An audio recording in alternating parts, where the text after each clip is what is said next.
The Lion of Sodor will be shiny and new again in no time. Very well, Thomas. Thomas still felt very silly. Cheer up, Thomas. I didn't know the Lion of Sodor was a statue either. It all happened a long, long time ago. Not many engines remember that time. We tried to tell you, but you didn't stop. I'm sorry, Henry. I should have listened. Now I must hurry. I must get the Lion of Sodor cleaned right away. Why don't you take it to the washdown? This time, Thomas listened. What a good idea. Thank you, Henry.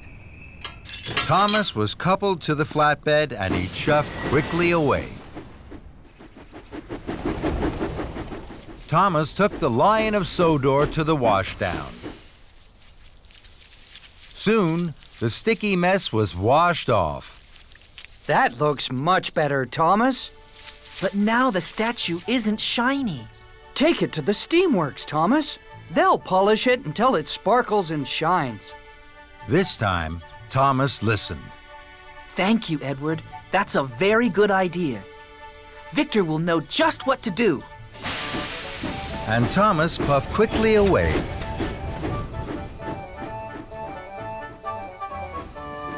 Thomas took the Lion of Sodor to the steamworks. Workmen polished the statue until it shined and sparkled, just as Edward had said. The Lion of Sodor looks much better now, Thomas. But it's nearly tea time. The mayor will soon be at Knapford, and it's a long way. Take the track by the windmill. That'll get you there in time. This time, Thomas listened.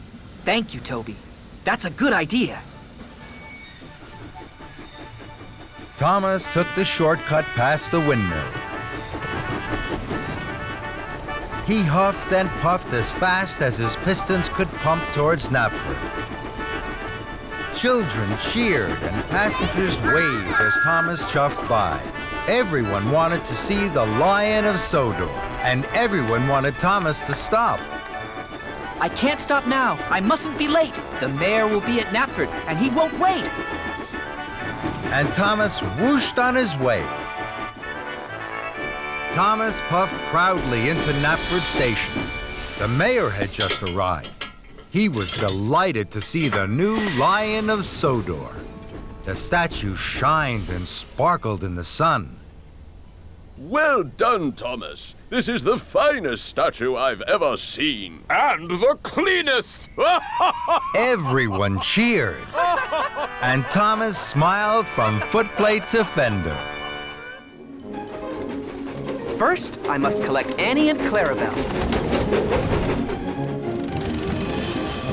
Victor and Kevin were busy at work as Thomas chuffed into the Sodor steamworks. Hello, Victor. I'm here to collect Annie and Clarabelle. I'm going to take the children to a special picnic story time in the sunshine. That's a wonderful idea, my friend. The children will like that. They always have their best time with you, Thomas. Thomas was pleased Victor and Kevin liked his idea. Later, Thomas huffed happily out of the steamworks with Annie and Clarabelle. Thomas puffed proudly up to the library at the town hall. The children were waiting. They were very surprised to see Annie and Clarabelle instead of cars of storybooks. Today, I'm taking you to an extra special story time. It's a picnic story time in the sunshine. All aboard! The children had never had a picnic story time. They thought it was a wonderful idea. Thomas blew his whistle and chuffed cheerfully away. Thomas puffed towards the junction. This time, Thomas waited.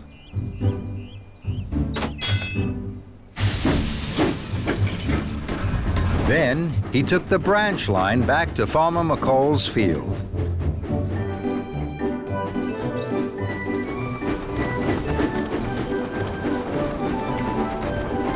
Thomas chuffed slowly and carefully up to Farmer McCall's field. Here we are, the Picnic Story Time Special. The children cheered. They could see all the different colored books in the field. They were very excited. This was the best story time ever. Thomas watched as the children ran onto the field. They each picked up a book, and their teacher began to read with them. This is a story, children, all about a little boy. A little boy who didn't like waiting. He didn't like waiting because he thought he'd miss out on all the good things. But then he found out that good things are worth waiting for. As the story began, Thomas looked at all the happy children. He smiled his biggest smile. The children's picnic story time really is worth waiting for. To push Gordon back down the hill. Look out, Thomas! Cinders and ashes. Gordon and his freight cars rolled back faster and faster. Thomas chuffed back faster and faster. He slipped into a siding, and Gordon rolled round the bend. The giant snowball will surely miss us now. But Gordon was wrong. The giant snowball rolled down the track and crashed and bashed into Thomas. Help! Gordon saw Thomas and his car of firewood lifted high in the air and derailed. Now it was Thomas who looked like a giant snowball. Luckily, no one was hurt. Gordon felt terrible. I'm not strong, and I'm not the best. It's a disaster. Gordon steamed slowly to Thomas. I'm sorry, Thomas. I'll huff my hardest to help you.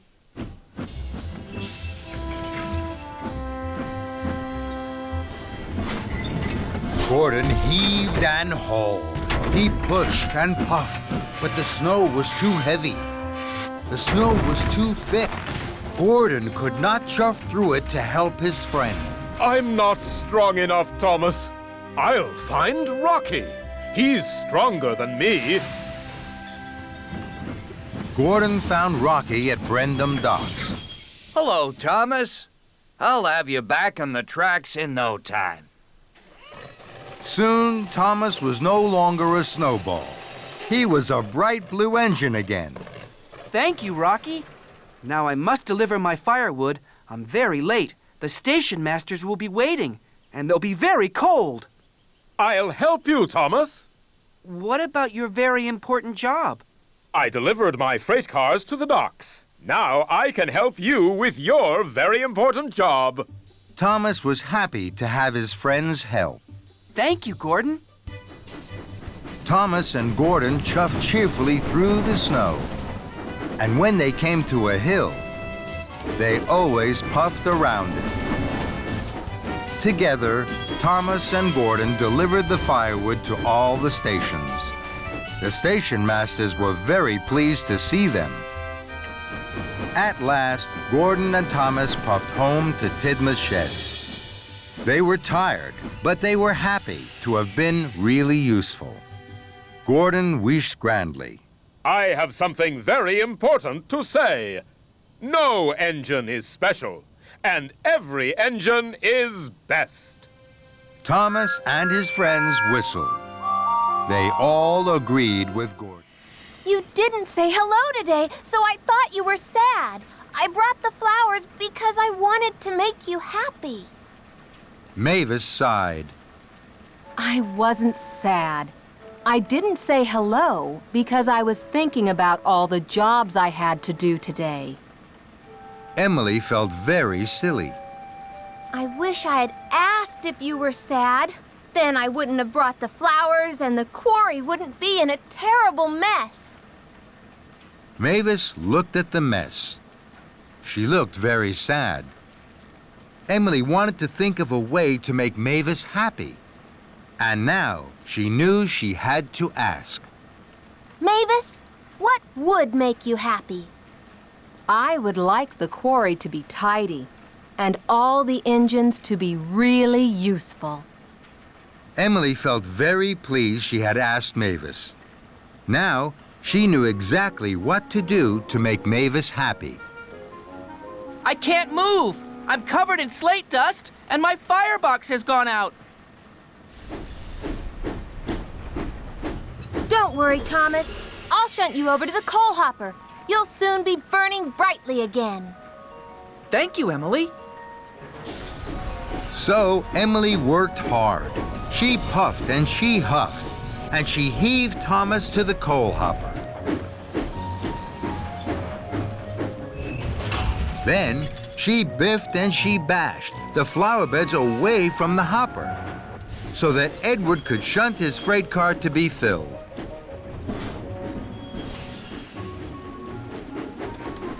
Now, the quarry is tidy again, and all the engines are being really useful.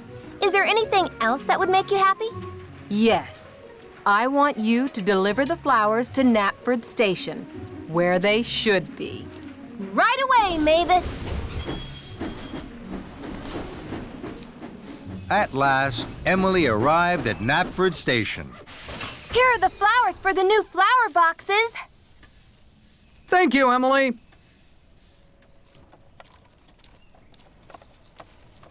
Emily watched as the flowers were unloaded. They looked very pretty. Did you know, Thomas, that those yellow flowers are called buttercups? And those red ones, Edward, are called roses. And those white ones are daisies. Mavis puffed up. She was smiling. My! You're smiling, Mavis. Are you happy? I am. Those flowers look wonderful. And that made Emily happy too. Bother me. I am controller of the railway. Nothing is more important to me than my engines being really useful. Hero gulped. I know that now, sir. I'm not master of the railway. I'm master of the muddle. I can put this right. Please give me time. And Hero wheezed quickly away. Hero found Edward in the hills. Hello, Hero. My visitors are very happy. Good, Edward. But now, you must take the visitors to Knapford Station. Sir Topham Hatt will give you your orders. I thought we weren't to bother Sir Topham Hatt, Hero. I was wrong, Edward. Sir Topham Hatt didn't want that at all. And Hero steamed swiftly away. Hero whooshed up to Farmer Trotter's farm. Hello, Thomas. Hello, Hero. I'm having a wonderful time with the piglets. Good, Thomas, my friend. But now, you must puff as fast as you can to Knapford. Sir Topham Hatt is waiting with orders for you. I thought we weren't to bother Sir Topham Hatt, Hero. I was wrong, Thomas. Sir Topham Hatt didn't want that at all. Bye, Hero. Hero clickety-clacked onto the Fenland track. Percy was there. The ducks were swimming happily. Hello, Percy. Hello, Hero. The ducks are very happy.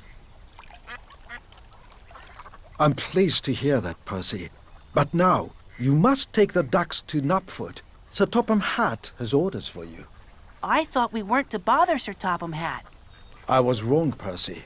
Sir Topham Hatt didn't want that at all. But how can I get the ducks back into their crates? I will help you, Percy. Hero blew his whistle. It sounded like a duck quacking. The ducks flapped and flew into their crates. Thank you, Hero.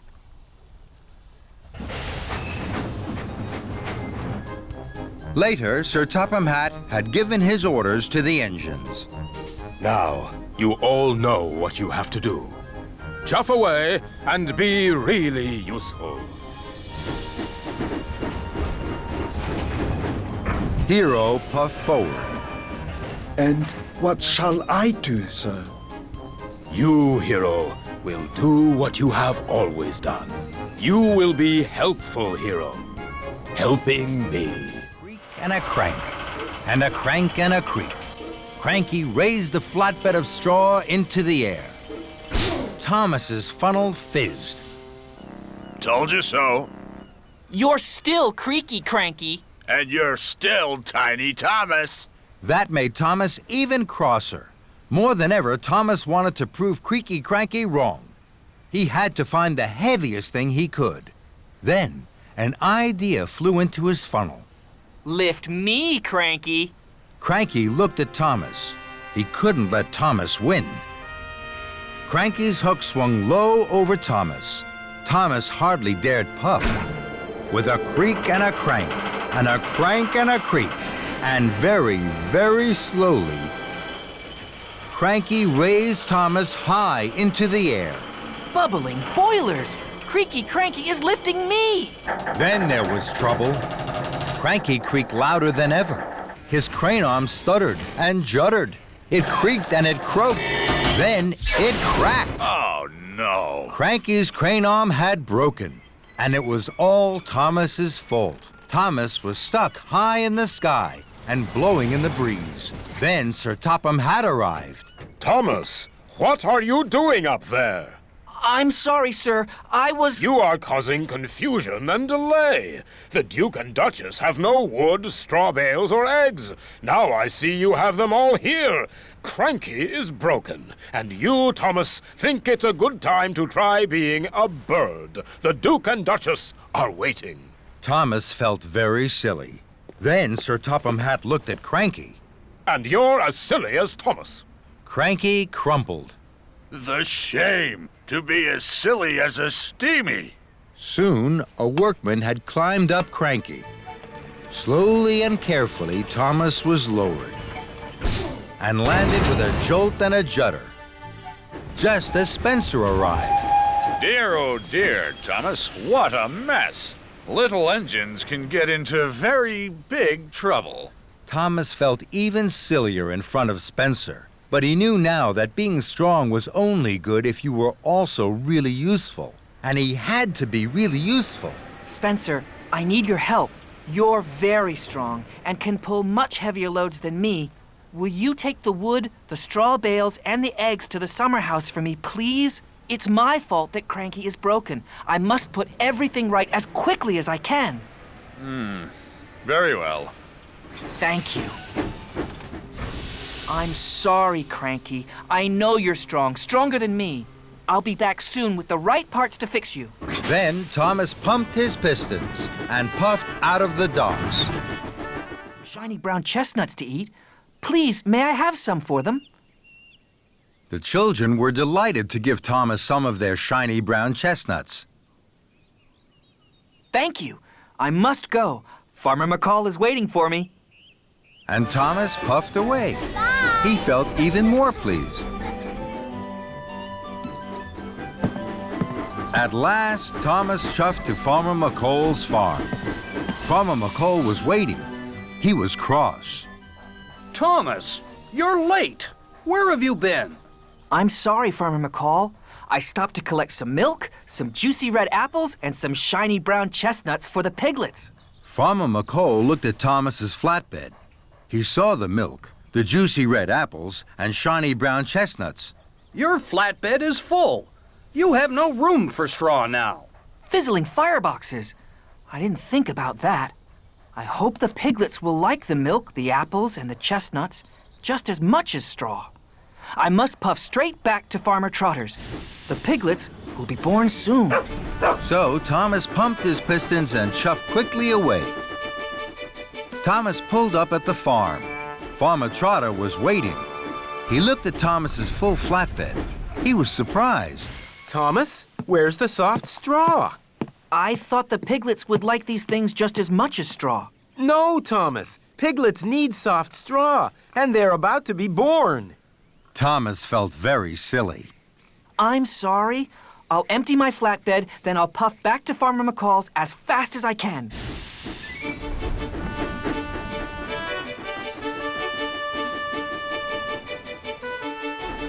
I must get the straw. There can be no delay. The piglets will need it by the end of the day.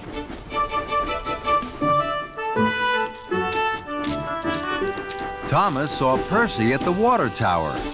Thomas, I know something else the piglets would like. I'm sorry, Percy. I can't stop. Bye, Thomas. I must get the straw. There can be no delay. I've no time for chatter along the way. Next, Thomas saw James at a junction. Hello, Thomas. I've been thinking about the piglets. I'm sure they'd like... I'm sorry, James. I can't stop. I must get the straw. There can be no delay. I've no time for chatter along the way. Thomas whooshed and he wheeshed. He huffed and he puffed until he arrived at Farmer McCall's farm. It was late. Hello, Farmer McCall. Now I have plenty of room for the soft straw for the piglets. Could you load it right now? Of course I can, Thomas. Thank you, Farmer McCall. I must hurry.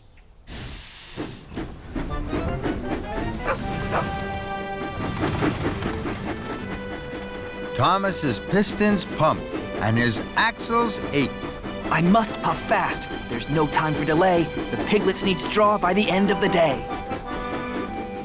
At last, Thomas arrived at Farmer Trotter's pig farm. It was now nearly nighttime. Thomas saw that the pigs had gone. Cinders and ashes. I'm too late. You're just in time, Thomas. I need that soft straw right away. Farmer Trotter unloaded the straw from Thomas's flatbed, and he took it away to make a nice soft bed for the piglets. The piglets have just been born. Thomas was delighted. Bubbling boilers. Look how small they are and how sweet. Thomas could see the piglets really liked the soft straw. Aw, that little piglet is looking at me. I think I'll call him Thomas. Thomas was so happy. His axles tingled and his boiler bubbled. James is muddy already. I'm sure he'd like my game, and I'm sure I have time for just one more puddle before the washdown. Here I come, James! Splish, splash, splosh! And Thomas steamed away laughing. Muddy rainwater had splooshed all over James and all over the ripe strawberries on his flatbed. Blistering boilers! These strawberries were for Alicia Bottie's cakes. Now they're ruined. Thomas didn't know he had splashed James's strawberries. This is fun! Splish, splash, splosh! I'll soon need a wash! And Thomas puffed on happily. Thomas chuffed up to the next junction. Now it was getting late. I know there'll be a very big puddle along the track by the river. I'm sure I have time for one last puddle before the washdown. So Thomas took the left track that went along the river. Ahead of him was a very big puddle. My! This is the biggest puddle ever! Here I come! Splish, splash, splosh! Then there was trouble. Muddy water flew high into the air and splooshed down all over Alicia Botti and Sir Topham Hatt. Thomas! Thomas screeched to a stop and reversed slowly. He saw that he had splish, splash, sploshed Alicia Botti and Sir Topham Hatt. Cinders and ashes! Look what you've done to Miss Botti. She's soaked. Also, Thomas, I hear from the dairy manager that you ruined the flour and strawberries for Miss Botti's grand tea. This is a disaster. Thomas felt terrible. He tried to puff forward, but he couldn't. Oh, no. The big puddle had put out his firebox. This game isn't fun anymore. It's all gone wrong. Then, Thomas heard Rosie's whistle. Rosie, please help me. I've splish, splash, sploshed into trouble. Oh, dear, Thomas. Of course I will. Don't worry.